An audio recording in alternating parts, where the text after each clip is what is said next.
Olá! Começa agora mais um episódio da 7ª temporada do EsferaCast, o videocast que dá o tom aos assuntos de maior destaque do país. Eu sou a jornalista Elisa Weck, da CNN Brasil, e entrevistei, durante o Fórum Esfera 2024, Eduardo Calderari. Nós estamos trabalhando com a possibilidade de trazer produtos que sejam um potencial menor de dano à saúde dos seus consumidores. Então, falando especificamente do nosso setor, nós estamos trabalhando com o que a gente chama de smoke-free products, que são produtos sem geração de fumaça, que trazem muito menos danos aos seus consumidores. O executivo tem experiência acumulada em grandes grupos, como Roche, General Electric e Bayer. Eu quero começar te perguntando, eu vou pegar a reforma tributária, que é um assunto que está aparecendo muito aqui nas nossas rodas de conversa, que é esse desafio de conseguir chegar num consenso com tantos setores, cada um fazendo o seu pedido, lógico. Você acredita, Eduardo, essa meta de pelo menos até o fim do ano chegar ao fim dessa primeira parte da reforma tributária, você tem uma esperança de que isso seja de fato palpável? Perfeito, excelente pergunta. Primeiro, obrigado pelo convite, pela oportunidade de estar com vocês aqui. A gente que agradece. Agradecer também ao nosso amigo João Camargo pelo convite.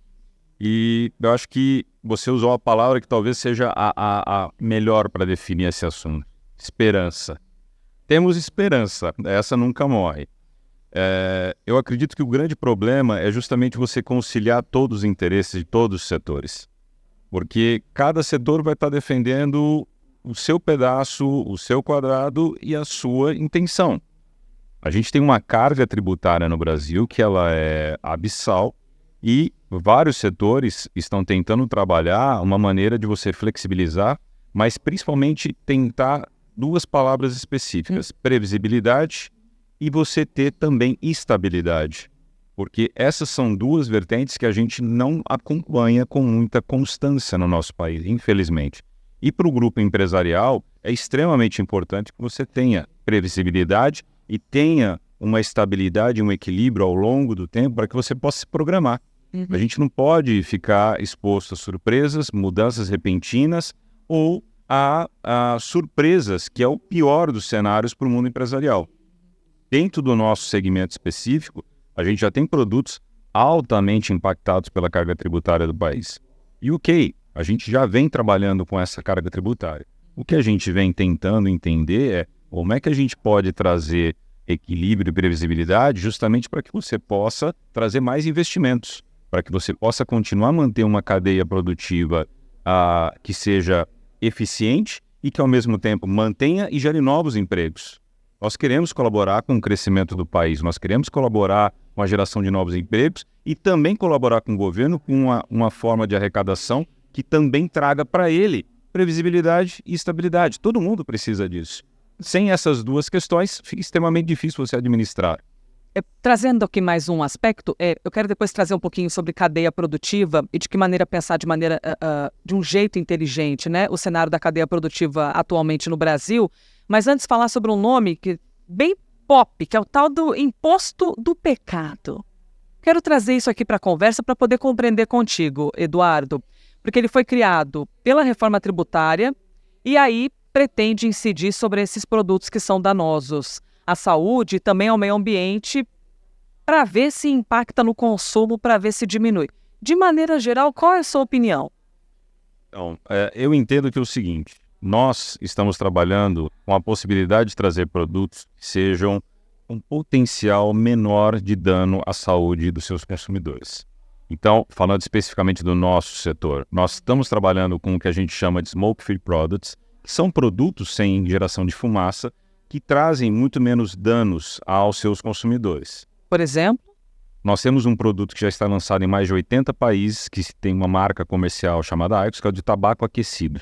O tabaco aquecido, a gente tem vários estudos conduzidos em vários países, onde se demonstra que tem uma redução de risco.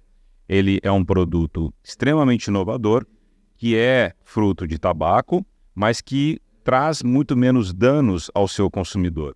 Com isso, o que a gente gostaria é que tivesse uma carga tributária adequada exatamente a isso, porque você está trazendo menos danos, causando menos impacto na saúde dos seus consumidores e a gente poderia ter um imposto que seja... Então, menor do que o que existe hoje para esses produtos danosos. Exatamente. Isso é uma realidade para o Brasil, esse produto? Ele ainda não é uma realidade.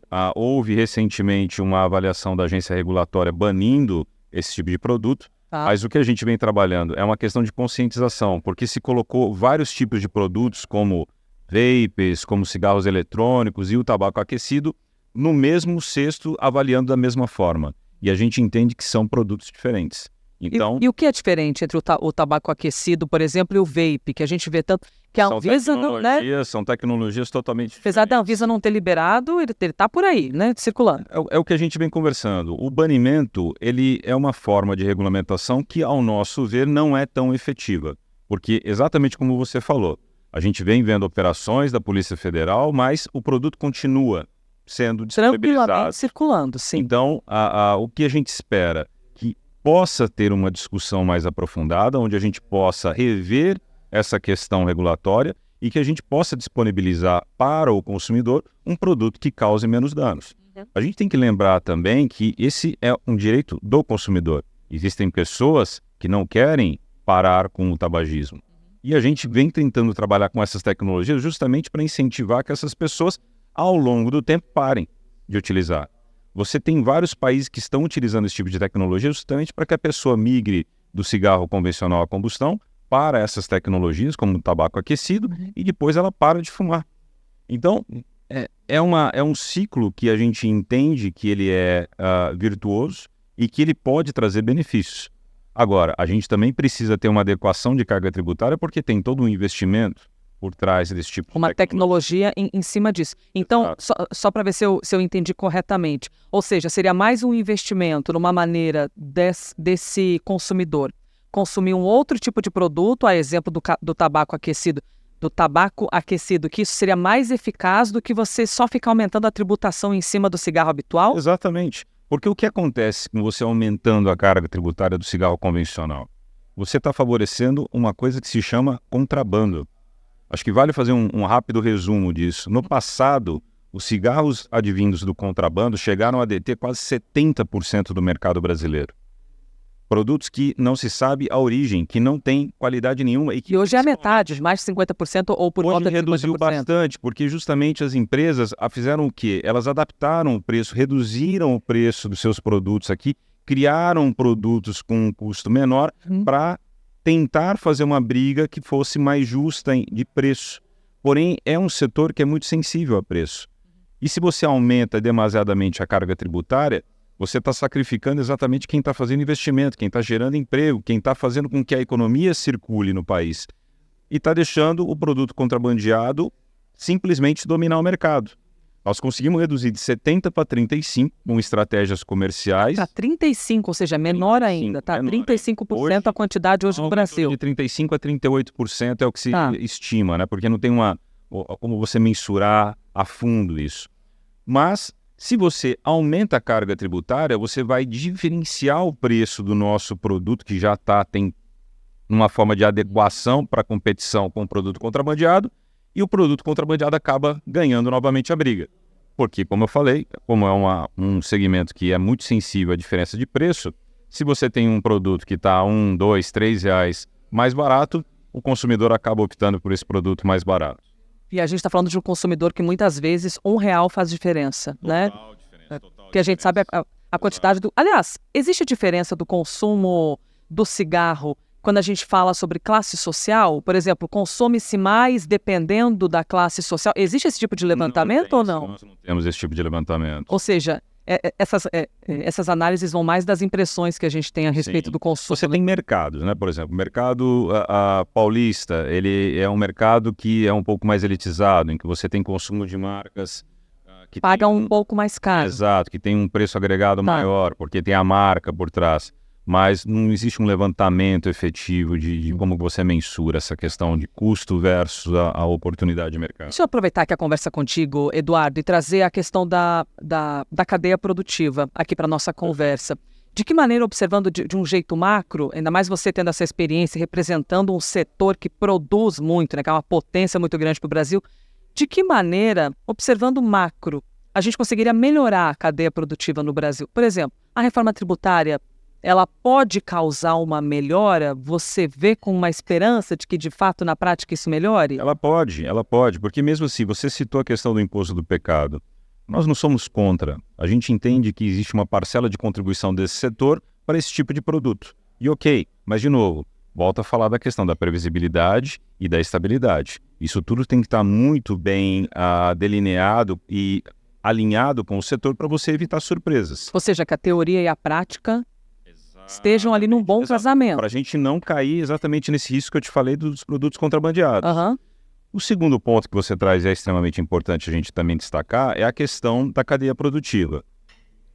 Essa é uma indústria que gera muitos empregos e mais, acho que vale a gente fazer um passo atrás. O Brasil é um dos maiores produtores de tabaco do mundo. Nós temos hoje a segunda ou a terceira posição, dependendo da como foi o plantio e de qual foi o resultado das lavouras. É uma cultura que é extremamente rentável e, basicamente, uma cadeia produtiva de cultura familiar. Então, são pequenas propriedades que produzem tabaco e a gente acaba exportando isso e a gente tem outros países, por exemplo, como a Itália, que beneficiam esse produto e exportam. Um dado interessante para dividir. A Itália, hoje, ela exporta algo em torno de quase 3 bilhões de euros de produtos acabados de tabaco. Tá. Ultrapassou a exportação de azeite e de queijo, que eram grandes vendedores, grandes linhas de produção do mercado italiano. Uau! E aí, a pergunta que a gente faz é, por que nós não podemos fazer isso no Brasil? Nós temos total interesse.